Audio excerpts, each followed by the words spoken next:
You're dancing backstage, a lot to be happy about. You got the victory. You're going to be a dad. Congratulations to you and your beautiful wife, who I just adore. But let's talk about the fight first, because that's why you're here in Florida. How did you feel in that performance? It seemed like in the third round, you really just turned it on. Yeah, he was awkward. He was really awkward. His defense with his hands was making me find it hard to kind of just finish the shots and land it and find the distance. And fair play to him, and it kind of threw me off for a bit. But at the end of the day, I found my range. I started to have success, and I stuffed all his takedowns. You know, and I'm happy he's he's an aggressive wrestler, and I shut him down, and that's what I did. And I feel like there wasn't a second of that fight that I wasn't in control. Even from skirting the cage, I know my coaches were screaming, "Stay center, stay center." I like dancing, I like moving, like Muhammad Ali. I want to dance, I want to move, I want to pop him, Joe. I want to just move. And for me, it wasn't perfect, but that's okay. Do you know what I mean? I'm going to get there, and a win's a win. I'm 9-0 now, my second fight in the UFC, second pay-per-view, and I did it again. I put on a show. And it's a great attitude to have as well for your future in the organization. But you mentioned something. You said I stuffed all of his takedowns. You really impressed the broadcast team. Joe Rogan mentioned it a couple of times. How much do you give credit to the team at Sanford MMA and what you see in the gym preparing you for what you see in the octagon? What I see in the gym is nothing that I'm ever probably going to see in the cage until you're talking about top 5.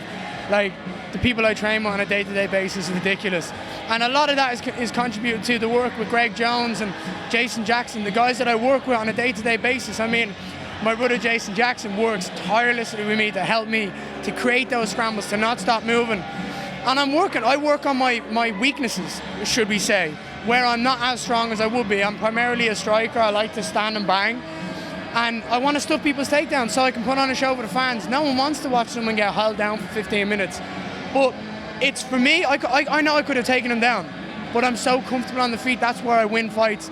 And as we grow, I'll start to do what GSP did. I'll start to beat people at their own game. I'll start to take down wrestlers. I'll start to outstrike strikers.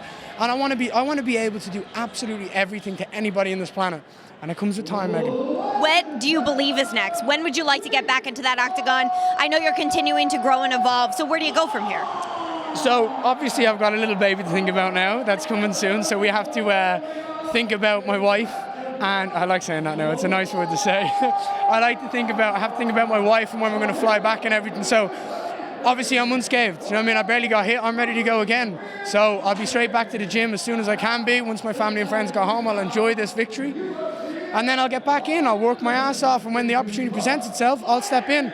But 2 more fights by the kind of middle end of the year, and I'm good to go. Excellent. That's what I want. Excellent. Well, so much to celebrate. Congratulations. Guys, I am Italian, obviously, so I nominate myself to be the baby's godmother because we take that very seriously. Ian, I'm sorry. It's my decision. Do you know what? I'm not going to argue it. You and Layla can discuss that one. Perfect.